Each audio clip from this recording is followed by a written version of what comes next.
A continuación,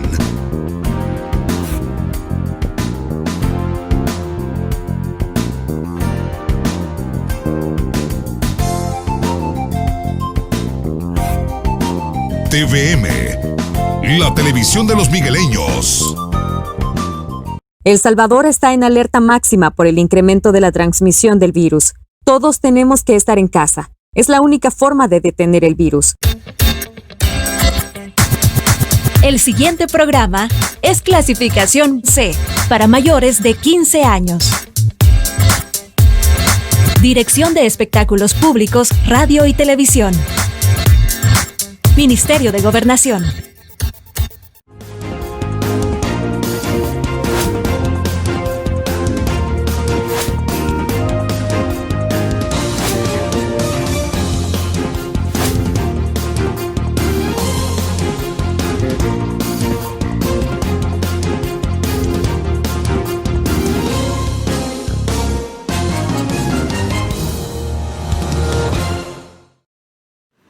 Buenos días, qué enorme placer saludarles y reencontrarnos. Vamos a el inicio de la semana productiva y como siempre con los temas de interés y invitándolo a usted que siempre, ¿verdad?, está muy pero muy atento de Foro TVM, las cosas como son. La situación de enfrentamiento entre el Ejecutivo y el Legislativo pues parece ser que no termina. El presidente el pasado fin de semana vetó la ley que estaba creada por los diputados según el espíritu y según lo que defendieron los diferentes miembros de las diferentes fracciones legislativas para poder enfrentar la emergencia por el COVID-19. El presidente lo ha vetado y los argumentos habría que analizarlos a la luz de lo que su equipo jurídico determinó, aunque él ya había advertido que lo iba a vetar. ¿Qué se viene? Pues aparentemente existen los suficientes votos para poder superar el veto y bueno, eso terminará sin duda alguna en la jurisdicción de la Corte Suprema de Justicia, específicamente la Sala de lo Constitucional. Entre otros temas que vamos a discutir esta mañana con nuestra invitada, por favor acompáñenme al Foro TVM a discutir y analizar las cosas como son. Desde los estudios de Televisión Migueleña, en San Salvador. Esto es Foro TVM, donde se debaten las cosas como son. ¡Arrancamos!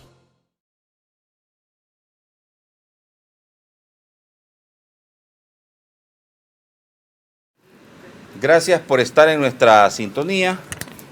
De verdad que les agradecemos grandemente y también invitarles a que se queden con nosotros. Vamos a tratar de tener una plática lo más sincera posible y sobre todo pensando en los argumentos que se han vertido en los últimos días y que pues no han logrado cuajar en el espectro político de nuestro país, institucional mayormente, que no ha permitido lograr acuerdos.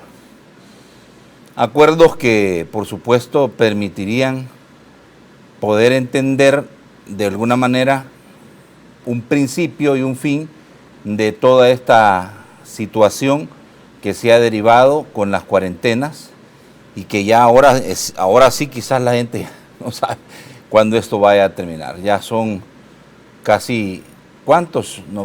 78 días en quizás la cuarentena más larga, ¿verdad?, del mundo. Pero bueno, el presidente ha dicho que a partir del 15 de junio. Vamos a dar la más cordial de las bienvenidas. Es un gusto recibirla por primera vez en Foro TVM, las cosas como son, a la doctora Elizabeth Gómez. Ella es médico, por supuesto, ¿verdad?, y además presidenta de la Comisión de Salud de la Asamblea Legislativa. Bienvenida, diputada, un gusto saludarla.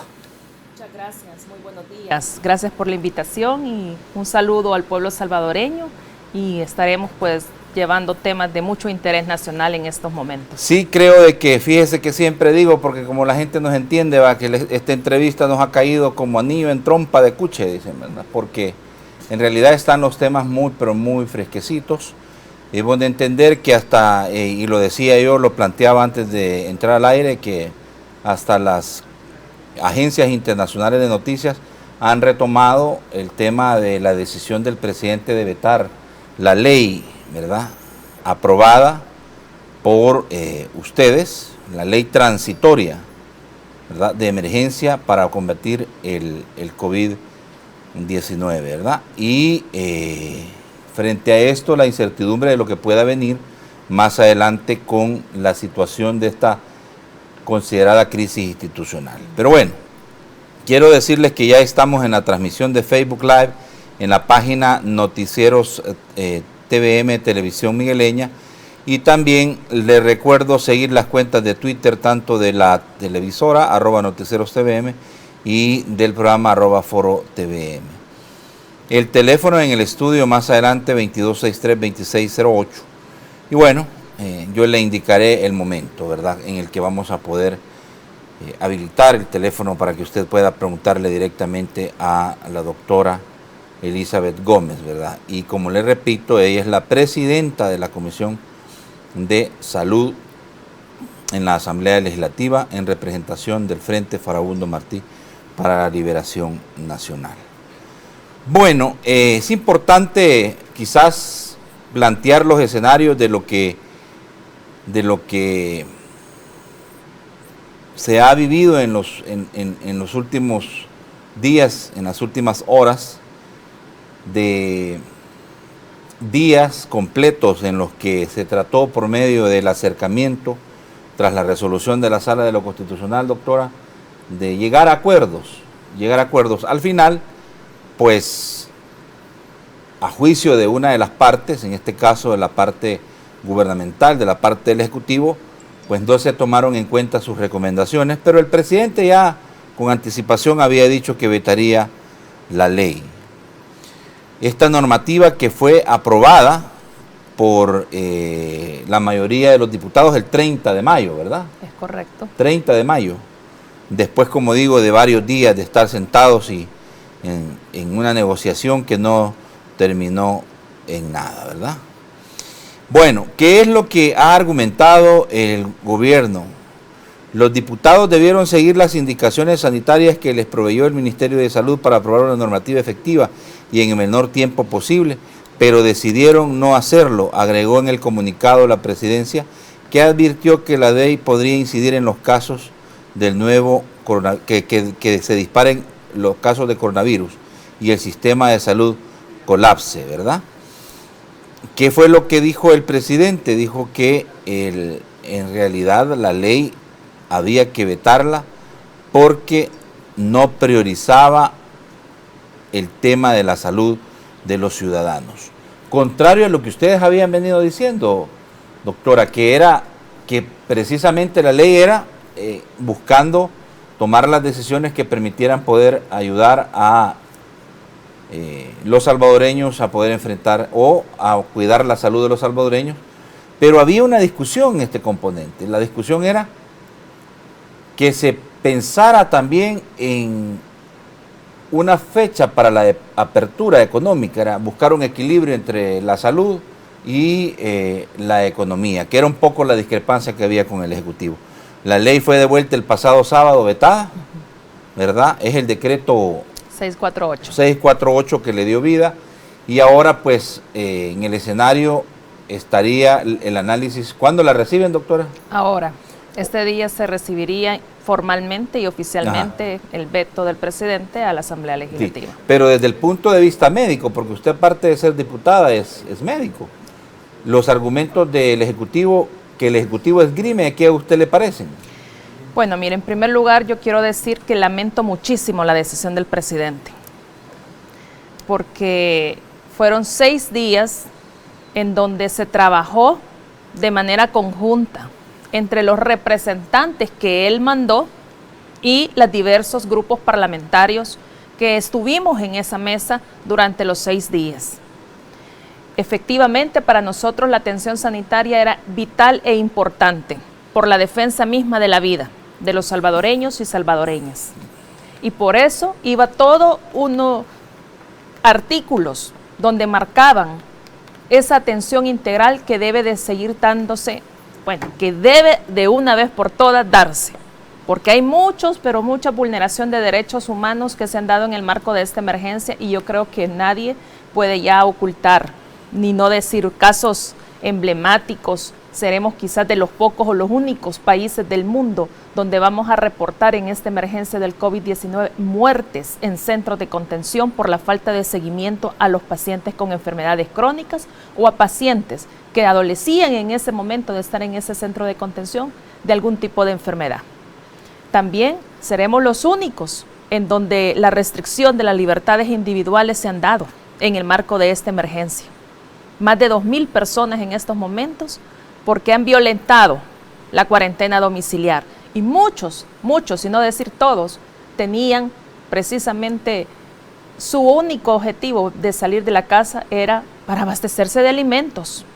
Mire, casos emblemáticos que realmente lamentamos, como el de Cindy Reyes, una señora que fue llevada a un centro de contención únicamente por acompañar a su hijo al baño, porque su casa de habitación no tiene y no cuenta con las condiciones y tenía que salir afuera de su casa porque su hijo le estaba pidiendo ir al baño. ¿Cómo es posible de que tengamos ese tipo de casos y esos quedan ahí?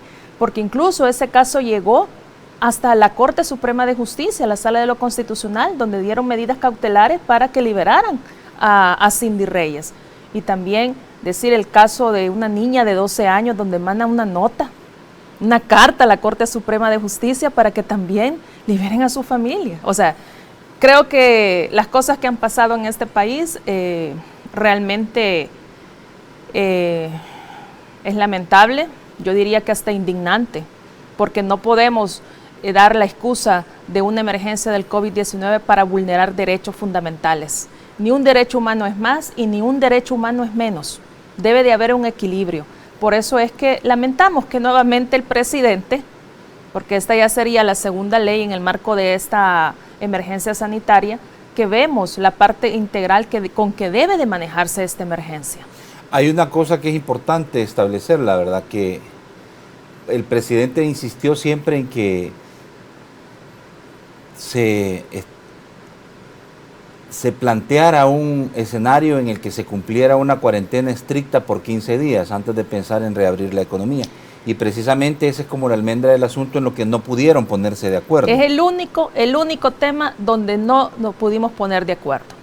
Porque nosotros, los diferentes grupos parlamentarios, y voy a hablar por el grupo parlamentario del FMLN, consideramos, en ese momento eran más de 70 días ya, que llevábamos en cuarentena estricta. Creo que seremos los únicos países del mundo en donde vamos a tener una cuarentena quizás de más de 80 días. Mucho más llevamos que ahorita, Wuhan. Llevamos ahorita 76 días. Bueno, con lo que falta llegamos a los 80 días. Es correcto. O sea, vamos a tener un periodo de cuarentena extremadamente largo, como le repito, mucho más que el lugar que fue el epicentro de la pandemia en el mundo, como Wuhan en China. O sea, creo de que para un país como el nuestro, tener más de 80 días a personas, y hablo por aquellas personas por cuenta propia, por ellos es que estábamos abogando para la reactivación del inicio de labores, porque son los que tienen que llevar el sustento diario del día a día, de lo que ganan en ese día a día. Mire, es increíble las banderas blancas que surgen en el territorio del país y conmueven. A mí me conmueve ver mujeres con sus hijos ahí, y en estos días de lluvia no pararon las banderas blancas. Estaban allí pidiendo esa ayuda. Ya no hay comida. Eso es lo que dicen esas banderas blancas. Hay una cuestión, doctora, mire, esto es importante, quizás que usted lo deje bien claro. El argumento, insisto, esto que esgrimen los asesores jurídicos del presidente, debemos de entender pues que leyeron la normativa que ustedes les mandaron, aprobada con la mayoría, que se insiste en que ustedes no siguieron las indicaciones sanitarias que les proveyó el Ministerio de Salud para aprobar una normativa efectiva y en el menor tiempo posible, pero decidieron no hacerlo. en ese escenario no siguieron las indicaciones sanitarias que les proveyó el Ministerio de Salud para aprobar una normativa efectiva y en el menor tiempo posible. Mire, yo le quiero decir algo. Si la excusa es la cuarentena, como repito, vamos a lograr tener más de 76 días en este momento ya. Y vamos a llegar a los 80. ¿Usted cree que el presidente se refiere a la cuarentena ahí? Es que el único tema donde no nos pusimos de acuerdo fue en los días de estricta cuarentena. 15 días más pedían ellos. Nosotros éramos de... Bueno, incluso el ministro llegó a decirles que si en 15 días si se hacía la cuarentena, que eso ha valido algunas críticas, que si se hacía la cuarentena de manera estricta, ya no iba a haber COVID-19 en el... hemos tenido 76 días y en vez de la curva irse aplanando, los casos van aumentando. Sí, tiene razón, ya lo vamos a revisar. Porque... Es que eso de... La cuarentena es una de muchas herramientas de vigilancia epidemiológica que puede utilizar el gobierno. Fíjese usted que la OMS ha dicho de que ellos nunca han aconsejado a los gobiernos el confinamiento, que ellos lo que han recomendado es la detección y el aislar a las personas y el distanciamiento social. No el confinamiento, que es lo que realmente eso es lo que nos ha mantenido en estos 76 días. Sí, usted habla de la Organización Mundial de la Salud, pero en un principio sí se recomendó el quédate en casa.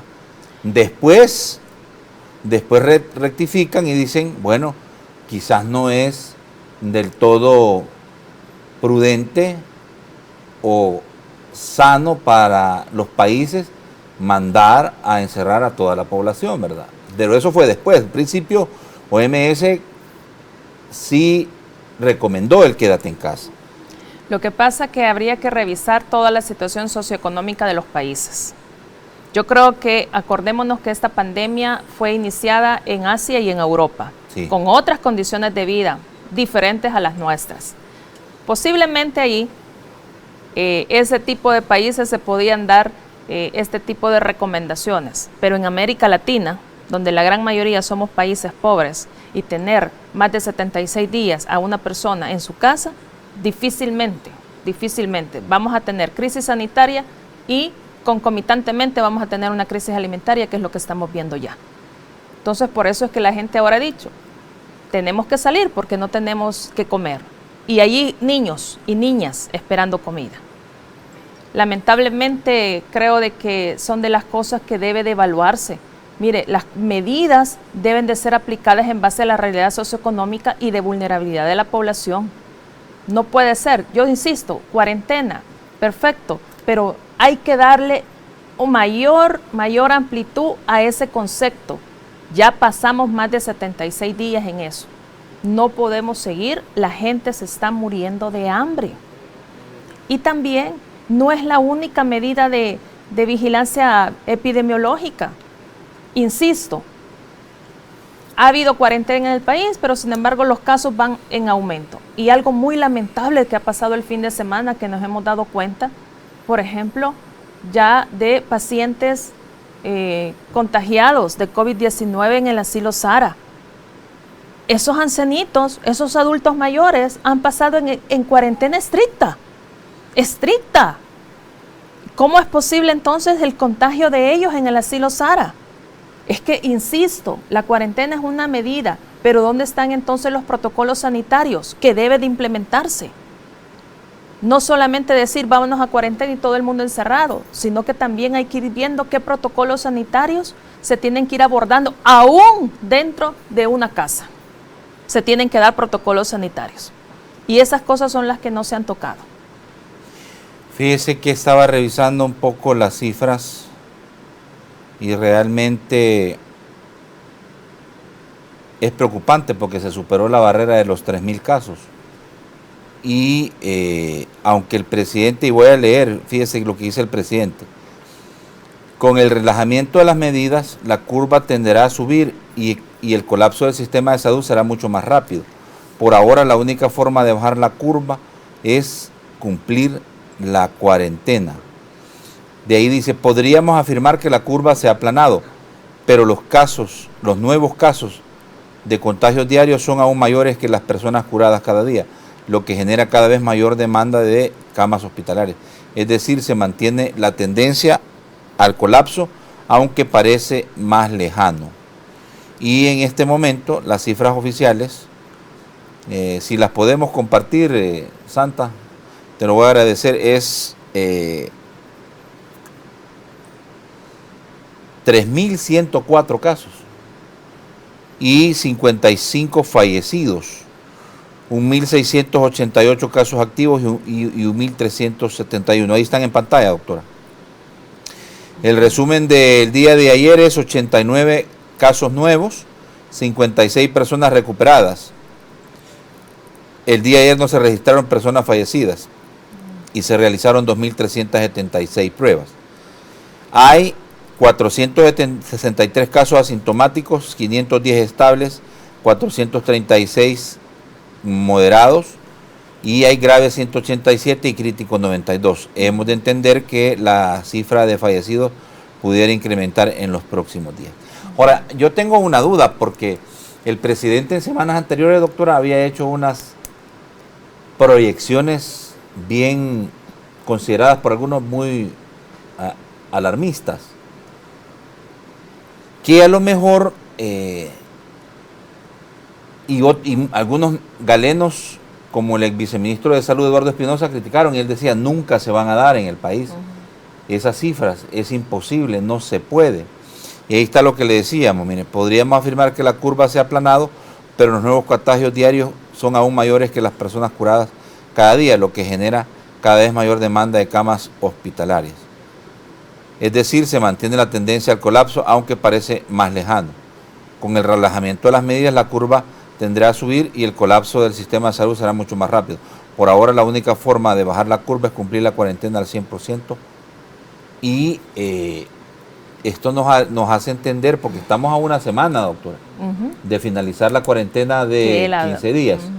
Entonces, esto nos tiene que llamar la atención en el sentido que probablemente no se cumpla lo que se dijo, que el 15 de junio se iba a evaluar la posibilidad de reabrir un poco la economía y lo que esto significaría para, no pensemos en la macroeconomía, sino en la microeconomía, en la economía de subsistencia que mayormente tienen los hogares salvadoreños. Así es. Mire, por eso insisto yo de que se le ha dado demasiado, creo yo, como única medida la cuarentena. Por ejemplo, una de las cosas que preguntamos cuando se encontraban los representantes del gobierno era dónde estaban, si el Código de Salud lo faculta, los cercos verdaderos sanitarios, porque lo que hemos tenido fueron cercos militares. ¿Dónde estaba implementándose esos cercos sanitarios? Porque si usted revisa los datos, hay 3 departamentos con mayor índice de casos. Sí, San Salvador, La Libertad y Santa Ana. Y Santa Ana, sí. Entonces, ¿qué han hecho las autoridades, en este caso el Ministerio de Salud, para llegar a contener o a identificar estos casos en estos departamentos? Me imagino que ellos sabrán exactamente los lugares donde viven estas personas. ¿Dónde están esos barridos epidemiológicos? ¿Dónde está la identificación de febriles? ¿Dónde están las pruebas realizadas en estas personas, en estos departamentos? No sabemos, por ejemplo, cuántas pruebas se han realizado de manera aleatoria a la población de San Salvador, de Santa Ana y de La Libertad. Que tendría que, porque de una vez, cuando usted ve que ahí hay el mayor índice, usted va a ese barrido epidemiológico para ir a contener. Por eso es que digo, ¿dónde están los cercos sanitarios? ¿Dónde están los protocolos sanitarios que se deben de estar ya impartiendo? Porque en algún momento vamos a tener que abrir la economía, pero usted tiene que ir preparando. No es solamente poner una fecha y decir en este momento se reabre. Ya se debería de estar preparando a las personas para este momento de la reactivación. Sobre todo esa población de salvadoreños por cuenta propia. Es más, yo diría que ya el gobierno debería de estarse preparando para la entrega y dotación de insumos médicos que se van a necesitar en este momento. ¿Cuándo hemos visto al gobierno, por ejemplo, andar entregando mascarillas o alcohol gel? Esas son otras de las partes de vigilancia epidemiológica, la dotación de insumos médicos que se le provee a la población salvadoreña. No lo hemos visto, pero sin embargo nos dice que está prohibido salir a la calle sin aportar mascarilla. O sea, son de las cosas que yo creo que se tienen que ir valorando y también revisando. Por eso insisto, hay que revisar cuáles serán los protocolos sanitarios en cada una de las áreas económicas. No todos van a tener suficiente para poder implementarlos, por lo tanto el gobierno debe de buscar esa facilidad de la dotación de estos insumos médicos, sobre todo, insisto, a los trabajadores por cuenta propia. Hay que hacer verdaderos cercos sanitarios en este momento. Hemos estado en cuarentena y los casos siguen en aumento. Hemos estado en cuarentena y el número de fallecidos aumenta. Hemos estado en cuarentena y hay 3 departamentos debidamente identificados donde deberían de haberse ya estarnos diciendo otros datos estadísticos que se están realizando. Debe de estarse dotando a la población de todo lo que sea necesario para resguardar su vida. Vemos acá, por ejemplo, los activos con los sospechosos casi son similares. Sí. Y aparte que hay centros todavía de cuarentena que están ahí, que mire, la percepción de la gente que ha pasado por estos centros de cuarentena es lugares de castigo, lugares de contagio. Hay gente que tiene más de 40 días todavía, que por eso la Sala de lo Constitucional el día de ayer volvió a dar, ¿verdad?, una resolución donde ya le dice al Ejecutivo 48 horas para sacar todas aquellas personas que ya tienen 30 días o más. Porque a esas personas con las que hemos tenido el contacto o las que nos han hecho saber las denuncias, nos dicen, tenemos 1 o 2 pruebas negativas y no sabemos por qué seguimos aquí, que es otra de las cosas que también se han dado, ¿verdad? La realización de pruebas, para el número que tiene el país, es muy pocas las pruebas realizadas. También epidemiólogos e infectólogos de este país han dicho, hay que hacer mayor prueba, porque entre usted está haciendo más pruebas, usted está identificando los lugares donde hay más casos, más índice de casos. Sí. Y eso es importante. Bueno, fíjese que hace 10 horas el presidente interino de Arena, Eric Salguero, decía, nuestros diputados de Arena oficial están listos para superar el veto presidencial, defender la salud, la vida, el trabajo, la democracia y la libertad del pueblo salvadoreño. Entiendo que el FMLN también estaría en la línea de analizar poder superar la decisión del presidente de regresarle vetada la ley. Pero el presidente decía que, y ya esto es una advertencia, porque ahí está el tuit de Eric Salguero, presidente interino de Arena. El presidente respondió a eso, dijo, ustedes pueden estar listos, lo que no pueden es adelantarse. Cuando el veto llegue a la asamblea, sus diputados pueden tratar de superarlo. Y si lo logran, me lo envían. Luego yo tengo 3 días para enviarlo a la Sala de lo Constitucional para que ellos decidan quién tiene la razón. También el presidente dijo lo siguiente en su cuenta de Twitter, una vez pasado esto y dependiendo de la sentencia y sus alcances, entonces podremos ver qué validez tendrá dicho decreto que pretendía abrir la economía de golpe. O sea que hoy, según la ley, comenzaba una reapertura económica ordenada. Ustedes lo habían planteado de esa manera, ¿verdad? Por eso el presidente dice de golpe mañana. Mientras tanto, es un decreto vetado por inconstitucional que no tiene ninguna validez. Había por ahí también el otro tema de que algunas empresas iban a poder funcionar a partir de este lunes. El presidente dijo, fuera bueno, esto es en respuesta al presidente del COENA, de Arena, fuera bueno que usted y su jefe dejen de engañar a empresarios de buena voluntad que caerán en serios problemas al abrir ilegalmente sus negocios basados en una ley que no existe, al menos todavía no. Y estos son los últimos comentarios realizados por el presidente en su cuenta de Twitter, que ya plantea el hecho de que si se supera el veto, pues él va a mandar la ley a la Corte Suprema de Justicia para que ellos diriman quién tiene la razón. Doctora, vamos a irnos a la pausa y profundizamos en el escenario en el que nos encontramos, que es precisamente que ustedes reciben oficialmente hoy el veto presidencial de la ley y de ahí analizan pues los caminos a seguir. Digo, por lo que hemos podido observar en las redes sociales, que habría tierra fértil para poder aprobar una superación de veto. Ahora, esto va a terminar sin duda alguna en la Corte Suprema de Justicia. Creo que no hay necesidad de tener una bolita de cristal para poder entenderlo. Pero vamos a ver, primero si hay votos, para poder superar el veto presidencial. Y después ya sabemos el camino que esto va a seguir, que es, por supuesto, terminar en la Corte Suprema de Justicia.